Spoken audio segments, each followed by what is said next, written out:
কবি বলেছেন, এত ভঙ্গ বঙ্গ দেশ তবু রঙ্গে ভরা। আর ভোট এলেই পশ্চিমবঙ্গের রঙ্গ তামাশা যেন আরেকটু বেড়ে যায়। আপনারা কি শুনেছেন? এবার পশ্চিমবঙ্গ নির্বাচনে প্রতিদ্বন্দ্বিতা করতে চলেছে পাকিস্তানের জনক মোহাম্মদ আলী জিন্নার পার্টি মুসলিম লীগ। কি চমকে উঠলেন? আজ এই নিয়ে বিস্তারিত আমাদের আলোচনা, শেষ পর্যন্ত সঙ্গে থাকবেন। নমস্কার, আমি স্বাতী। মাধ্যম ইউটিউব চ্যানেলের আরও একটি ভিডিওতে আপনাদের স্বাগত জানাই। আসন্ন বিধানসভা ভোটে লড়ছে মোহাম্মদ আলী জিন্নার দল। দেশভাগের আগে যে দলের নাম ছিল অল ইন্ডিয়া মুসলিম লীগ, 1948 সালে স্বাধীন ভারতে তারই নাম হয় ইন্ডিয়ান ইউনিয়ন মুসলিম লীগ। মাঝে গঙ্গা দিয়ে বয়ে গিয়েছে অনেক জল। আসন্ন 2026 বিধানসভা নির্বাচনে কালিয়াগঞ্জ আর মেটিয়াবুরুজে প্রার্থী দিয়েছে অল ইন্ডিয়া মুসলিম লীগের উত্তরসূরিরা। মোহাম্মদ আলী জিন্নার সঙ্গে বঙ্গের বিধানসভা নির্বাচনের ভোটে এই যে দল লড়ছে, এদের মধ্যে কি সম্পর্ক রয়েছে? ইতিহাসবিদরা বলছেন, ঐতিহ্যের দিক থেকে অল ইন্ডিয়া মুসলিম লীগের উত্তরসূরি হলো এই Indian Union Muslim League. All India Muslim League বলতেই সবার আগে যার নাম ভেসে ওঠে তিনি মোহাম্মদ আলী জিন্না। এছাড়াও রয়েছেন লিয়াকত আলী খান, আগা খানের মতো নেতারা। দেশভাগের পর ভেঙে যায় মোহাম্মদ আলী জিন্নার মুসলিম লীগ। পাকিস্তানে তা আলাদা রূপ নেয়। আর ভারতবর্ষে যারা থেকে যান তারা মিলে তৈরি করেন ইন্ডিয়ান ইউনিয়ন মুসলিম লীগ। 1948 সালে তৈরি হয় এই দল। রাজনৈতিক ঐতিহ্যের দিক থেকে পুরনো মুসলিম লীগের উত্তরসূরি এই দল। আসন্ন বিধানসভা নির্বাচনে ওই যে শুরুতেই বললাম, মেটিয়াবুরুজে ইন্ডিয়ান ইউনিয়ন মুসলিম লীগের প্রার্থী হয়েছেন রফিকুল ইসলাম গাজী। রফিকুলের কথায়, কেরালামে আমাদের 4 জন সাংসদ রয়েছেন। সংখ্যালঘুদের উন্নয়নেই বলা হয়েছে পার্টির ইস্তেহারে। মুর্শিদাবাদে এই ইন্ডিয়ান মুসলিম লীগের সদর দপ্তর। 2021 বিধানসভায় তারা একটিও আসনে লড়েনি, কিন্তু শেষ 2016 সালের ভোটে লড়াই করেছিল এই দলটি। আর 26-এ এবার তারা 2টি আসনে প্রতিদ্বন্দ্বিতা করছে। এই বিষয়টা নিয়ে অনেকেই ঠাট্টা তামাশা করছে, সোশ্যাল মিডিয়ায় মিম ঘুরে বেড়াচ্ছে। কিন্তু আমি বিষয়টাকে হাসি মজা হিসেবে দেখতে পারছি না। কারণ আপনাদের এরপরে যে কথাগুলো বলবো বা যেভাবে আমি ভাবছি, আমি নিশ্চিত আপনারা শুনলেই আসন্ন বিপদ সম্পর্কে চমকে উঠবেন। দেখুন, পশ্চিমবঙ্গে সংখ্যালঘু তোষণকারী দল হিসেবে প্রাথমিকভাবে সিপিএম এর কথাই মাথায় আসে। মূলত সিপিএম এর আমল থেকেই এই রাজ্যে শুরু হয়েছিল ধর্মীয় তোষণের বিষয়টি। এরপর 2011 সালে ব্যাটন যায় তৃণমূলের হাতে। মুসলিম তোষণ বেড়ে যায় কয়েক গুণ। আজ এমন অবস্থা হয়েছে, মুখ্যমন্ত্রী মমতা বন্দ্যোপাধ্যায় এই রাজ্যের সংখ্যালঘুদের চালনা করছেন না, বরং তাকে চালনা করছে এই রাজ্যের সংখ্যালঘুরা। যে সমস্ত কেন্দ্রে সংখ্যালঘু অধ্যুষিত রয়েছে সেই সব জায়গায় বেছে বেছে মুসলিম প্রার্থী দিচ্ছে বাম, তৃণমূল এবং কংগ্রেস। সম্প্রতি উত্তরবঙ্গ সহ বেশ কয়েকটি জায়গায় বামেরা এভাবেই বাছাই করে প্রার্থী দিয়েছে। পশ্চিমবঙ্গে অনুপ্রবেশের ফলে এবং অন্যান্য নানা কারণে যে হারে সংখ্যালঘু ভোট ব্যাংক বাড়ছে এবং পশ্চিমবঙ্গে একটা সাইলেন্ট ডেমোগ্রাফিক চেঞ্জ হচ্ছে, তার ফায়দা উঠাতে চাইছে আরও অনেকগুলি মুসলিম প্রধান রাজনৈতিক দল। 2021-এর নির্বাচনে তথাকথিত সেকুলার দল ইন্ডিয়ান সেকুলার ফ্রন্ট বামেদের সঙ্গে জোট করে প্রথমবার খাতা খুলেছিল।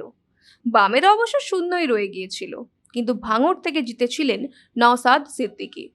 এই নওসাদ সিদ্দিকী এবং তার পরিবার ফুরফুরা শরীফের পীরজাদা। কাজেই বুঝতে পারছেন, বৃহৎ একটা মুসলিম ভোট ব্যাংক এনাদের কথায় কিন্তু পরিচালিত হয়। গত নির্বাচনে তারা বামফ্রন্টের সঙ্গে জোট করলেও এবারের নির্বাচনে বেশ কিছু আসনে তারা স্বতন্ত্রভাবে লড়াই করার কথা জানিয়েছে, বিশেষ করে ভাঙড় এবং সংলগ্ন এলাকাগুলোতে। এরপর রয়েছে আসাউদ্দিন ওয়াইসির নেতৃত্বাধীন মিম। এরাও কিন্তু 2026-এর নির্বাচনে বেশ কিছু আসনে প্রতিদ্বন্দ্বিতা করছে। প্রাথমিকভাবে তারা হুমায়ুন কবিরের দলের সঙ্গে জোটের কথা বললেও সাম্প্রতিক রাজনৈতিক বিতর্কের জেরে সেই জোট থেকে সরে এসে তারা একা লড়াই করার সিদ্ধান্ত নিয়েছে। তৃণমূল থেকে বহিষ্কৃত বিধায়ক হুমায়ুন কবিরের নতুন দল জনতা উন্নয়ন পার্টি গঠন করেছেন। তারা মুর্শিদাবাদ এবং মালদহের মতো মুসলিম অধ্যুষিত এলাকাগুলোতে গুরুত্ব দিচ্ছে এবং প্রায় 182টি আসনে প্রার্থী দেওয়ার কথা তারা জানিয়েছেন। Social Democratic party of India, এই দলটি মূলত উত্তর এবং দক্ষিণ 24 পরগনা ও মুর্শিদাবাদের কিছু পকেটে তাদের প্রার্থী দিয়েছে। আর এই নতুন লেজুর হলো মুসলিম লীগ। দেখুন, ব্যবসার একটা কথা রয়েছে, যেখানে কাস্টমার সেখানে দোকান দাও। অর্থাৎ আপনি কোনো জৈন এলাকায় গিয়ে যদি মাংসের কাবাবের দোকান দেন তাহলে আপনার বিক্রি হবে না। আবার প্রত্যন্ত গ্রামে গিয়ে যদি বিদেশি দামি দামি প্রসাধনের দোকান দেন, কসমেটিক্সের দোকান দেন, সেটাও বিক্রি হবে না। যেখানে যেরকম পরিস্থিতি, সেখানে সেরকম ডেমোগ্রাফি, সেখানকার লোকজন যে অঞ্চলে যেরকম জিনিস ব্যবহার করেন তারই ব্যবসা করতে হবে। স্কুল, কলেজ, অফিসের সামনে যেমন স্ট্রিট ফুডের দোকান ভালো চলে, কিন্তু সেই দোকানটাই যদি আপনি একটু কম জনবসতিপূর্ণ এলাকা, যেখানে লোকজন বিশেষ নেই, সেখানে দেন সেই দোকান, তাহলে ব্যবসায় আপনার লস হবে। রাজনীতির হিসেব আর অঙ্কটাও কিন্তু অনেকটা একই রকম। এই রাজ্যে সংখ্যালঘু ভোটার বাড়ছে, তাই মাথাচাড়া দিচ্ছে মুসলিম প্রধান রাজনৈতিক দলগুলি। আগামী দিনে এই প্রবণতা হয়তো আরও বাড়বে। সংখ্যালঘু উন্নয়নের কথা বললে আপনি ভীষণ সেকুলার, ভীষণ উন্নত মস্তিষ্ক, দারুণ উন্নত মানসিকতার মানুষ। অথচ ভারতবর্ষে একটা মাত্র রাজনৈতিক দল বিজেপি, যারা হিন্দুদের কথা বলে, আর তারা হিন্দুদের কথা বলে বলেই নাকি বিজেপি সাম্প্রদায়িক। এই দ্বিচারিতা কেন বলুন তো? আর কতদিনই বা এভাবে চলবে? এই তো বছরখানেক আগেই হওয়া মুর্শিদাবাদে হরগোবিন্দ দাস, চন্দন দাসের ঘটনা নিশ্চয়ই আপনাদের মনে রয়েছে। তাদের নৃশংসভাবে খুন করা হয়েছিল। দুজনেই সিপিএমের কমরেড ছিলেন, কিন্তু তাদের দোষ ছিল তারা হিন্দু ছিলেন আর তারা দেবতার মূর্তি বানাতেন। তাই তাদের কুপিয়ে মৌলবাদী ধর্মান্ধ সমর্থকরা খুন করলেও পাশে দাঁড়ায়নি বাম নেতারা কিংবা সিপিএম, একমাত্র পাশে ছিল বিজেপি। আর তাই চন্দন দাসের মা স্পষ্ট জানিয়েছেন তারা বিজেপিকেই ভোট দেবেন এবং বিজেপির হয়েই প্রচার করবেন। আর তাতেই আঁতে ঘা লেগেছে বামপন্থীদের। এখানে বড় প্রশ্ন হলো, এই রাজনৈতিক দলগুলো এত সাহস পাচ্ছে কোত্থেকে? দেখুন, পশ্চিমবঙ্গে সংখ্যালঘু তোষণের রাজনীতির বীজ বপন করেছিল সিপিএম। আজ যারা নিজেদের সবচেয়ে বড় সেকুলার বলে দাবি করে, সেই বামপন্থীরাই কিন্তু হিন্দু ভোটারদের চোখে ধুলো দিয়ে একের পর এক মৌলবাদী শক্তির সঙ্গে জোট করেছে। বামেদের এই জোট আসলে সুবিধেবাদী আঁতাত। একদিকে তারা মুখে প্রগতিশীলতার কথা বলে, আর অন্যদিকে ভোটের অঙ্কে জেতার জন্য আইএসএফ বা এই ধরনের ধর্মীয় দলগুলোর পায়ে লুটিয়ে পড়ে।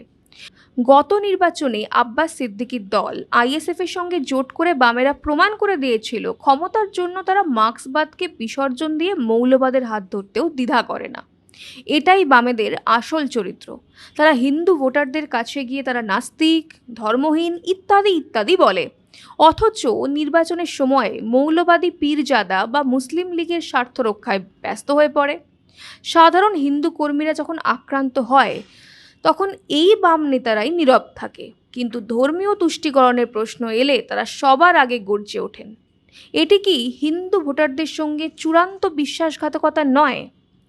মাথা চাড়া দিয়ে ওঠা এইসব মুসলিম রাজনৈতিক দল এবং তাঁদের মদতদাতা বাম তৃণমূল জোট পশ্চিমবঙ্গকে ঠিক কোথায় নিয়ে যাচ্ছে?